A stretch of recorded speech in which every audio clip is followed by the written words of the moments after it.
Allah Azza wa Jalla, He says in Surah Al-Muddathir, وَرَبَّكَ فَكَبِّرْ وَرَبَّكَ فَكَبِّرْ.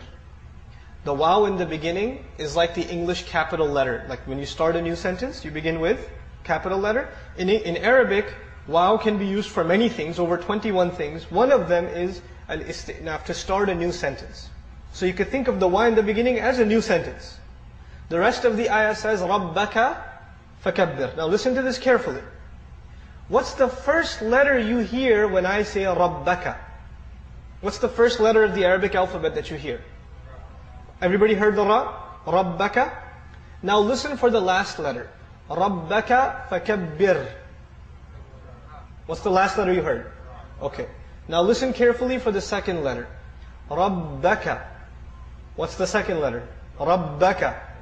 Ba. Listen for the second last letter. رَبَّكَ فَكَبِّرْ.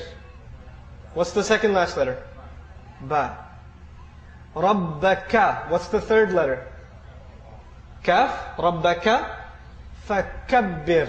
What's the third last letter? You notice something? It's spelled backwards and forwards the same way. It's spelled backwards and forwards the same way. In English literature, we call this a palindrome. Something that spells backwards and forwards the same way. Like Bob or race car. Race car is an interesting palindrome in English. Allah Azza wa Jal gave our Messenger sallallahu alaihi wasallam words that he didn't write down. وَمَا تَخُطُّهُ بِيَمِينِكَ. Allah tells him, you didn't write anything down with your hand. You don't know how to write. So this is entirely an oral exercise for the Messenger sallallahu alaihi wasallam. And once he says something, he doesn't edit it. He doesn't correct it. That's it. Allah revealed it and that's it. There's no, I didn't mean to say that, let me change the way I said it, etc., etc. Right? It's exactly the way Allah instructed him to recite. The challenge for mankind is, you see, the ayah, the simple translation of the ayah would be, declare the greatness only of your Lord.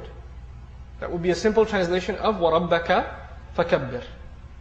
Try to say, declare the greatness only of your Lord in English, or French, or German, or Japanese, or Chinese, or Italian, or Russian, or Urdu, or Farsi. You pick the language. Say it so that it spells backwards and forwards the same way, and say it so you only have one attempt orally. No writing down, no looking up in dictionaries. How possible is that? Subhanallah. I can translate the ayah, but could I translate the miracle in English? If I tell you, declare the greatness only of your Lord, you get some of the message, but do you get the miracle? You don't get the miracle. The miracle of Qur'an is in the Arabic language. And this is just one small example. The Qur'an, every ayah has its own miracle.